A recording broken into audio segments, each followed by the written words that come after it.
नमस्कार, हमारे छत्तीसगढ़ में आप सभी का स्वागत है। मैं हूं आपके साथ सृष्टि शुक्ला। खबरों से पहले नजर डालते हैं इस वक्त की सुर्खियों पर।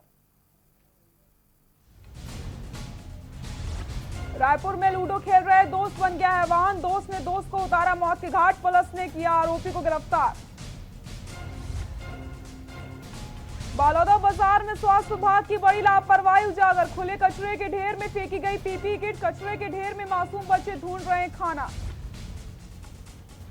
खस्ता हाल व्यवस्था की शर्मसार करने वाली तस्वीरें, दर्द से कर्रा रही महिला को चारपाई पर लिटाकर ले गए अस्पताल। छत्तीसगढ़ में कोरोना के 1514 नए मामलों की पुष्टि, कुल संक्रमितों का आंकड़ा पहुंचा 33,000 के पार। एलएसी पर चीन के साथ फिर से तनाव, 31 अगस्त को चीनी सैनिकों ने हालत बिगाड़ने की नाकाम कोशिश की, आज भी घुसपैठ की खबरें। यात्रियों के लिए अच्छी खबर, रेलवे अनलॉक 4 में जल्द ही 100 ट्रेनें चलाने की तैयारी, मौजूदा समय में चलाई जा रही 230 स्पेशल ट्रेनें। आप देख रहे हैं के न्यूज, खबरों का सारथी। छत्तीसगढ़ में 5 महीने से खड़ी बसें बुधवार से अलग अलग रूटों पर रफ्तार के साथ फर्राटा भरती नजर आएंगी। अभी 10 से 15% बसों को परिचालन शुरू किया गया। छत्तीसगढ़ बस एसोसिएशन के मालिकों की मंगलवार को कांकेर रोडवेज एसोसिएशन के दफ्तर में हुई बैठक में इस आशय का निर्णय लिया गया है। छत्तीसगढ़ में आज से बसों का संचालन शुरू। संचालकों की मांगों पर शासन ने किया विचार।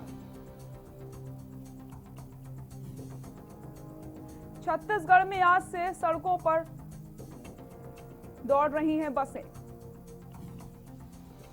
शासन ने बसों के संचालन को दी हरी झंडी। बस ऑपरेटरों की मांगों को मानते हुए हित में फैसला। 6 अगस्त को राज्य सरकार ने जारी किया था आदेश। छत्तीसगढ़ के कोने कोने के लिए आज से बसें। राज्य में अभी 10 से 15% बसें चलेंगी। छत्तीसगढ़ में आज से बसों का संचालन शुरू।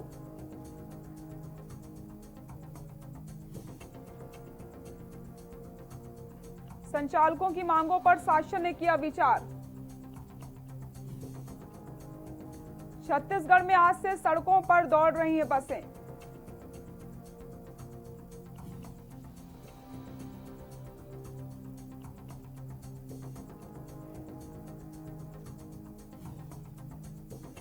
बस ऑपरेटरों की मांगों को मानते हुए हित में फैसला।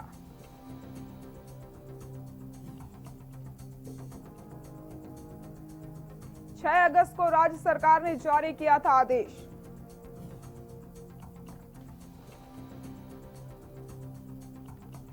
छत्तीसगढ़ के कोने कोने के लिए आज से बसें।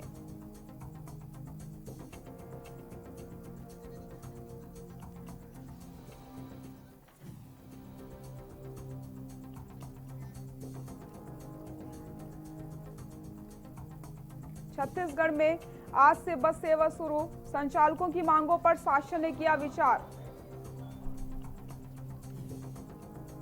छत्तीसगढ़ में आज से सड़कों पर दौड़ रही हैं बसें।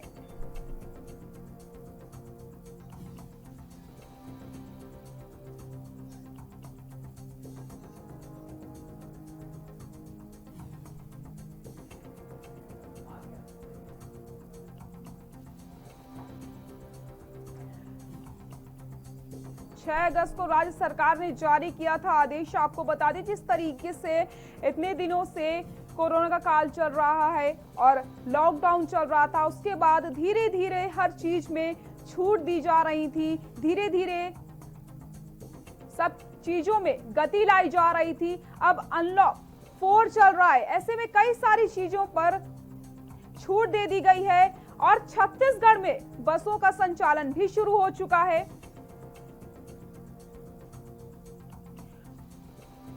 और इतने दिनों से लोग काफी परेशान चल रहे थे इसको लेकर के। बस के जो ऑपरेटर्स हैं उनकी भी कई सारी मांगे थी और अब उनको सभी चीजों को मानते हुए अब बस संचालन शुरू कर दिया गया है। आज से बसों का संचालन शुरू कर दिया गया है, हरी झंडी दिखा दी गई है। इतने दिनों के समय के बाद, लंबे इंतजार के बाद आखिरकार बस ऑपरेटरों की जो मांगे थी उनको मान लिया गया। 6 अगस्त को राज्य सरकार ने ये आदेश जारी किया था और आज से बस की सेवा शुरू हो रही है। लोगों को काफी राहत मिलने वाली है क्योंकि इतने दिनों से लोग काफी परेशान हो रहे थे। लोगों को आने जाने में काफी परेशानियों का सामना करना पड़ रहा था क्योंकि पहले लॉकडाउन रहा कुछ दिन और उसके बाद अनलॉक से धीरे धीरे सुविधाओं को चालू करवाया गया और अब अनलॉक 4 चल रहा है। ऐसे में कई सारी चीजों पर छूट दी गई है। और छत्तीसगढ़ की अगर बात की जाए तो छत्तीसगढ़ में बसों का संचालन भी आज से शुरू हो गया है, हरी झंडी दिखा दी गई है। छत्तीसगढ़ में आज से सड़कों पर दौड़ रही हैं बसें, जिससे लोगों को एक बड़ी राहत मिलने वाली है। शासन ने बसों के संचालन को हरी झंडी दिखा दी है।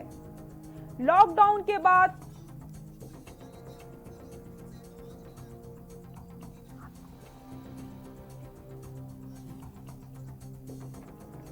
और हमारे साथ अमरजीत सिंह चहल, महासचिव छत्तीसगढ़ यातायात महासंघ, जुड़ चुके हैं।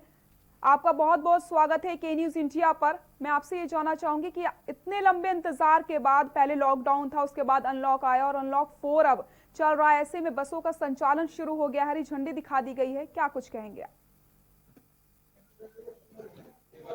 जी,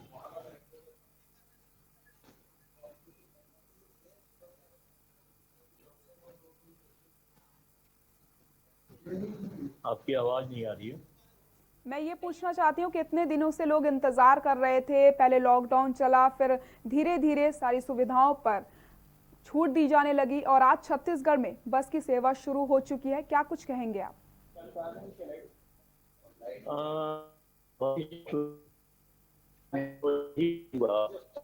कि हमें जिस तरह से जानकारी मिली है, परिवहन मंत्री महोदय जो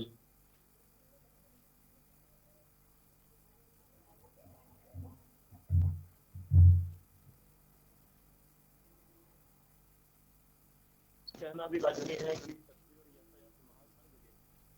इसी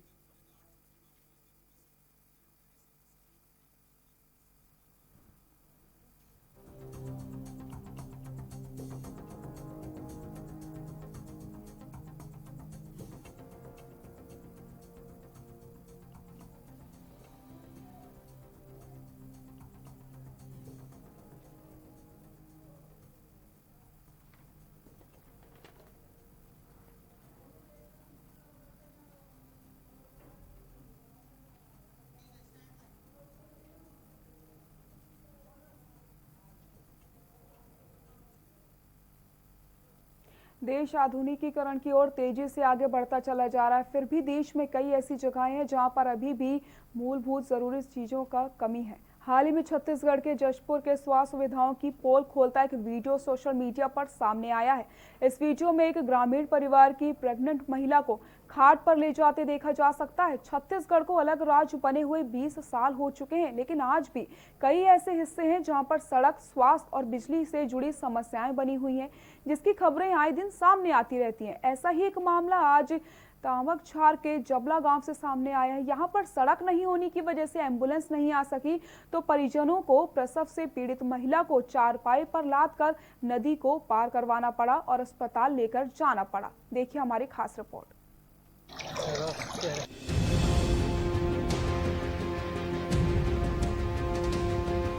छत्तीसगढ़ को अलग राज्य बने हुए 20 वर्ष भले हो चुके हैं, लेकिन आज भी कई ऐसे हिस्से हैं जहां पर सड़क, स्वास्थ्य और बिजली से जुड़ी समस्याएं बनी हुई हैं, जिसकी खबरें आए दिन आती रहती हैं। ऐसा ही एक मामला आज तंबाकछार के जबला गांव से आया है। यहाँ सड़क नहीं होने की वजह से एम्बुलेंस नहीं आ सकी, तो परिजनों को प्रसव से पीड़ित महिला को चारपाई पर लादकर नदी पार कर अस्पताल पहुंचना पड़ा।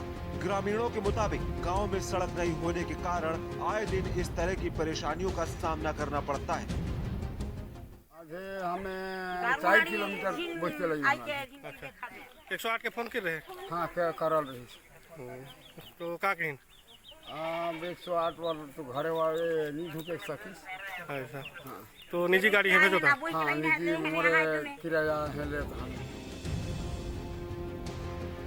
ग्रामीणों ने बताया कि प्रसव से पीड़ित महिलाओं को जल्द से जल्द अस्पताल पहुंचाया जा सके, इसके लिए मेहतारी एक्सप्रेस चलाई गई थी, लेकिन सड़क नहीं होने के कारण लोग स्टेशन पर देर से पहुंचते हैं, जिससे ये ट्रेन छूट जाती है। ग्रामीणों ने बताया कि पोटा पानी और सोनईपुर के बीच 5 किलोमीटर की सड़क को बनाने के लिए अधिकारियों और नेताओं से कई बार शिकायत की गई। गाड़ी हमारे गाँव में नहीं घुसत है, पुलिया नहीं है, 2 पुलिया नहीं है, इसने कच्ची रोड है ले। अब हमके तो मेन रोड तक पहुंचा के पड़ी तंबा का छार। बीमार तो गर्भवती महिला रही, आज की लगी हमें ले जाता हम। कहाँ लाई हो? कुनकुरी हॉस्पिटल होली गार्ड में। तो जानकारी मेरे को प्राप्त हुई है, वो जो तंबा कछार और जबला वाले रोड का मामला है, पूर्व में भी इस प्रकार की घटना हुई थी, जिसके तत्काल संज्ञान में लेकर के कलेक्टर साहब के निर्देश पर हम लोग मौके पर गए थे और वहाँ से पूरी जानकारी एकत्रित करके उस दोनों पुलिया का एस्टीमेट वगैरह बना करके कार्रवाई कर ली गई है और तत्काल ही उसका कार्य शुरू होगा। अभी वर्षा के कारण उसमें अभी कार्य शुरू नहीं हो पा रहा है। वर्षा ऋतु समाप्त होने के बाद उसमें तत्काल कार्य शुरू कर दिया जाएगा। लेकिन फिर भी इस सड़क को नहीं बनवाया गया। ऐसे में बड़ा सवाल खड़ा होता है कि आखिर कब तक सड़क नहीं बनेगी, इसका जिम्मेदार कौन है? स्पेशल डेस्क के न्यूज़ इंडिया।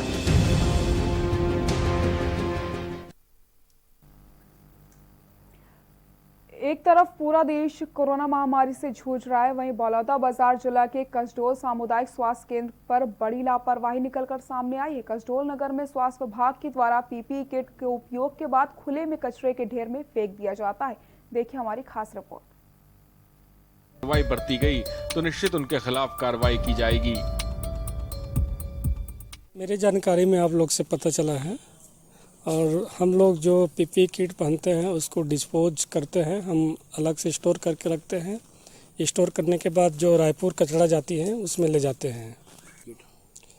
हो सकता है हमारे कर्मचारी किसी दिन उसको धोखे से जो अन्य कर्मचारी हैं जो नगर पंचायत से कचरा लेने आते हैं उस गाड़ी में डाल दिया होगा धोखे से। मुझे जानकारी नहीं मिली है, आपके द्वारा ये बात मेरे संज्ञान में आई है और मेरे जो कर्मचारी हैं जो डोर टू डोर कलेक्शन में लगे हुए हैं, यदि उनके द्वारा कलेक्शन के दौरान यदि किसी ने उनको दिया है तो हो सकता है कि जानकारी को हमें उनके द्वारा कलेक्ट कर लिया गया होगा और मैं इस संबंध में निर्देशित करूँगी कि पीपीई किट उनको लेना नहीं है और जहाँ भी जिस माध्यम से उनको डिस्ट्रॉय करना है उचित माध्यम से उसका निराकरण किया जाए। मौके पे जब हमारी के न्यूज इंडिया की टीम पहुंची तो रोंगटे खड़े कर देने वाला नजारा था, जहां डम कचरे में मासूम छोटे बच्चे 2 वक्त की भूख मिटाने कचरे में अपने उपयोग के सामान ढूंढ रहे थे। ऐसे में कौन सा विभाग कितना जिम्मेदार है जो बच्चों को मौत के कचरे में उपयोग के सामान ढूंढने उतरना पड़ता है। हालात यह है कि बदबू के कारण रास्ते में चलना दूभर हो चुका है, वहीं शिक्षा के अभाव में बच्चे दर दर भटक रहे हैं। ब्यूरो रिपोर्ट, के न्यूज इंडिया। कोरिया जिले के खड़गवा थाना क्षेत्र में रात्रि गश्त के दौरान कुछ नशेबाजों ने पुलिस के साथ हाथापाई कर दी। मिली जानकारी के मुताबिक गणेश पंडाल में डीजे बजाते हुए कुछ शराबी हुड़दंग कर रहे थे, जिसकी शिकायत पुलिस से की गई। मौके पर पहुंची पुलिस ने डीजे बंद करने को कहा। हुड़दंगों ने पुलिस पर ही हमला कर दिया।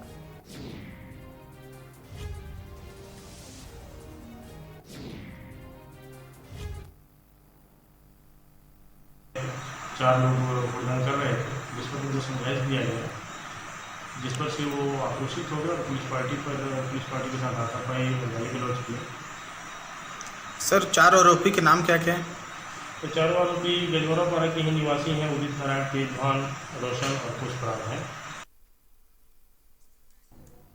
एक तरफ कोरोना के कारण रायगढ़ जिले में बेरोजगारी चरम पर है। गरीब दुखी हैं जहां रोजगार के लिए मर रहे हैं, तो वहीं शॉर्टकट से ज्यादा धन कमाने के लालसा के लिए जिले के कुछ कोयला चोरों ने लॉकडाउन किसी अफसर से कम नहीं है। जिला प्रशासन के सख्त निर्देशों पर अवैध कोयला उत्खनन के विरुद्ध सख्त कार्रवाई के बावजूद कोल तस्कर योजना के तहत घर घोड़ा, धर्मंजयगढ़ व तमनार क्षेत्र के वन अंचलों में चोरी का खेल जारी है। कोल माफियाओं पर स्थानीय पुलिस, खनिज और वन विभाग सहित प्रशासन की कार्रवाई का भी असर खौफ नहीं दिख रहा है।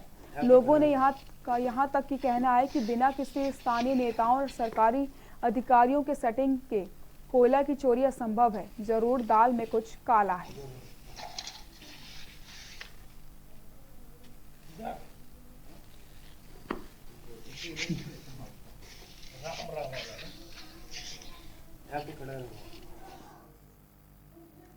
बालोद जिले के बस कर्मियों की समस्याओं का समाधान अब तक नहीं हो पाया है। बस संचालन की अनुमति तो मिली, पर बस मालिक अपनी बसों को सड़क पर नहीं उतार रहे, जिससे बस के भरोसे जीवन यापन करने वाले कर्मचारियों के बीच अब रहने खाने की समस्या बीते 5 महीने से बनी हुई है। नगर पालिका की तरफ से उन्हें राशन किट प्रदान करी गई, परंतु वह राशन भी अब खत्म हो चुका है। प्रशासन से मांग की जा रही है कि उन्हें भत्ता सरकार की तरफ से दिया जाए और सभी बस कर्मियों को बीमा सुनिश्चित करवाया जाए।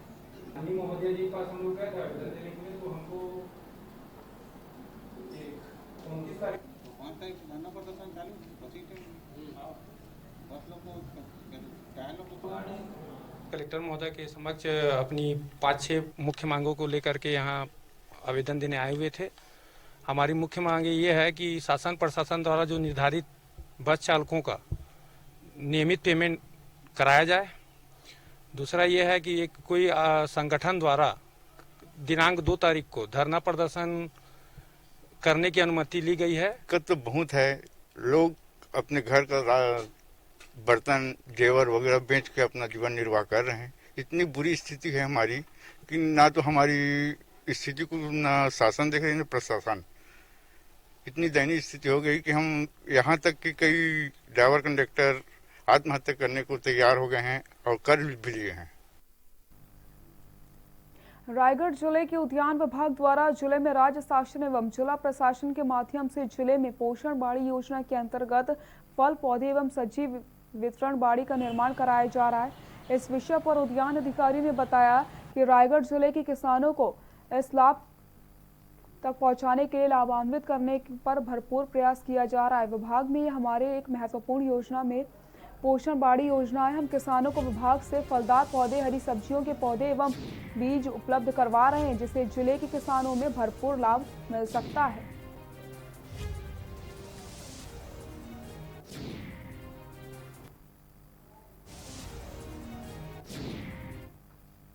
और केंद्र पोषित योजनाएं संचालित हैं, जिसमें हम राज्य के अंतर्गत फलोद्यान वगैरह की हम कृषकों को मतलब सहायता दे रहे हैं, जिसमें किसान जो भी फल लगाना चाहते हैं उसके उनके योगदान दिया जा रहा है। साथ ही साथ फसलों की सुरक्षा के लिए सामुदायिक फेंसिंग की भी योजना है, जिसमें कृषक सामूहिक रूप से फेंसिंग लगा के अपनी फसलों की सुरक्षा कर सकते हैं। Raigarh NTPC Lara power plant के कारण किसानों की खेती चौपट हो गई है। प्लांट से निकले डस्ट ने पूरी फसल को खराब कर दिया। किसानों ने तहसीलदार और एसडीएम से शिकायत करी। किसानों का कहना है कि पुसोर स्थित एनटीपीसी पावर प्लांट का कोल यार्ड परिसर के अंदर जहां परिवहन कर लाए गए कोयले को भंडारित किया जाता है, इस यार्ड में भारी मात्रा में कोल्ड डस्ट पड़ी हुई है, जिससे साफ नहीं किया जाता। ड्रेनेज सिस्टम भी सही तरीके से नहीं बनाया गया है। 5 दिन पहले हुई बारिश में कोल यार्ड का पानी पास के खेतों में चला गया। पानी के साथ पूरी डस्ट भी छपोरा के खेतों में चली गई थी। कई एकड़ में लगाई गई धान की फसल पूरी तरीके से बर्बाद हो गई।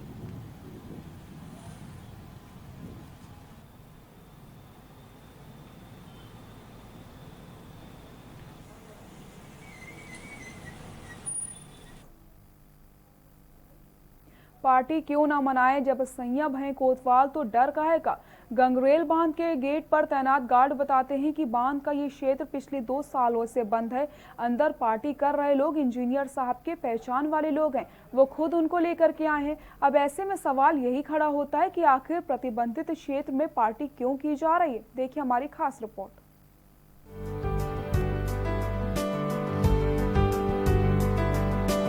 छत्तीसगढ़ के धमंतरी जिले में स्थित गंगरेल बांध, जिसे मिनी गोवा के नाम से भी जाना जाता है, छत्तीसगढ़ के अलावा अब अन्य प्रदेशों से भी बड़ी तादाद में सैलानी यहाँ के नजारों का लुत्फ उठाने के लिए पहुँचते हैं। लोगों का मानना है कि यहाँ आने पर जन्नत की तरह खूबसूरत नजारों का दीदार होता है।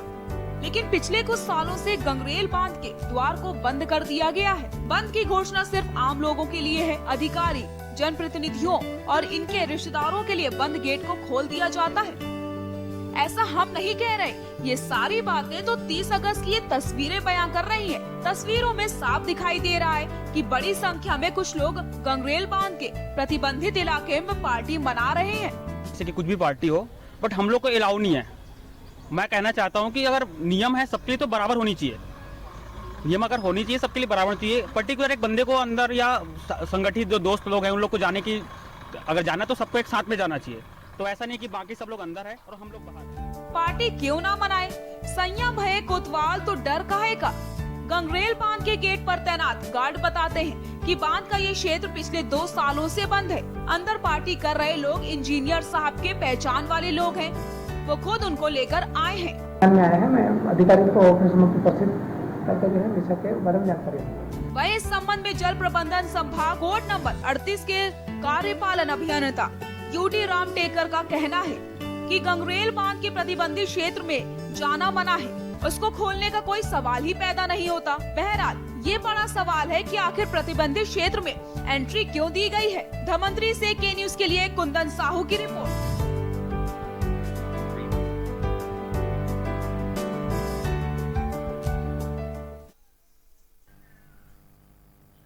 जांजगीर चांपा जिले के कोविड अस्पताल में उपचार के लिए भर्ती महिला की मौत हो गई। जिले में कोरोना से महिला की मौत का पहला मामला है। आपको बता दें कि कोरोना पॉजिटिव 55 वर्षीय महिला को रविवार को बलौदा से इलाज के लिए लाया गया। डॉक्टर के मुताबिक महिला को ऑक्सीजन की कमी, साथ ही साथ ब्लड प्रेशर और शुगर की भी बीमारी थी। मुख्य चिकित्सा एवं स्वास्थ्य अधिकारी डॉक्टर SR बंजारे ने बताया कि महिला की स्थिति नाजुक होने के कारण उसे विशेष देखरेख में रखा गया था, लेकिन उसकी मौत हो गई है।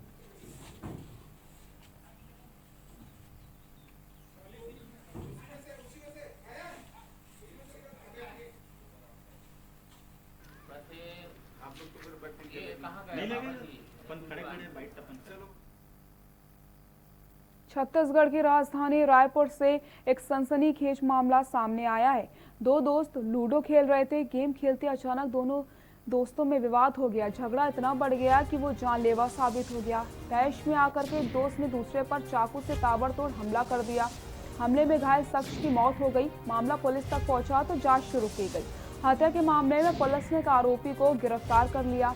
पुलिस के मुताबिक पैसे के लेन देन को लेकर के एक दोस्त ने अपने ही दोस्त को मौत के घाट उतार दिया था। दरअसल राजधानी रायपुर में लूडो का गेम एक युवक की मौत का गेम साबित हो गया। मामला इतना बढ़ गया कि उसे अपनी जान गंवानी पड़ गई। मामला विधानसभा थाना क्षेत्र का है, जहां नरहदा गांव में मंगलवार को 2 पड़ोसी दोस्त लूडो खेल रहे थे। लूडो खेलने के दौरान अचानक दोनों में विवाद हो गया। झगड़े की वजह पुराना लेन देन बताया जा रहा है। आरोपी युवक ने रुपए नहीं लौटाने पर अपने दोस्त की हत्या कर दी।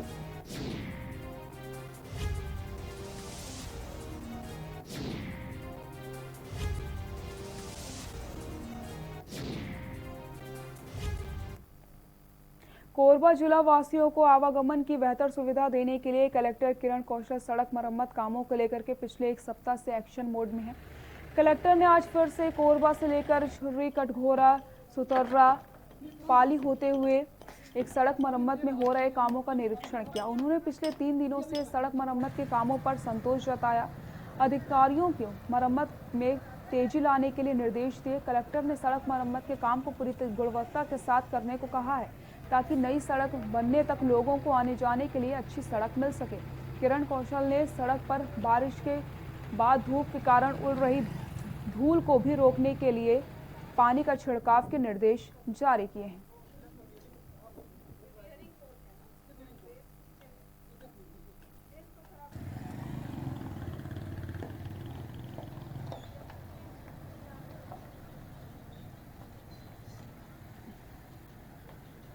बुलेटिन में फिलहाल के लिए इतना ही। देखते रहिए के न्यूज़ इंडिया। नमस्कार।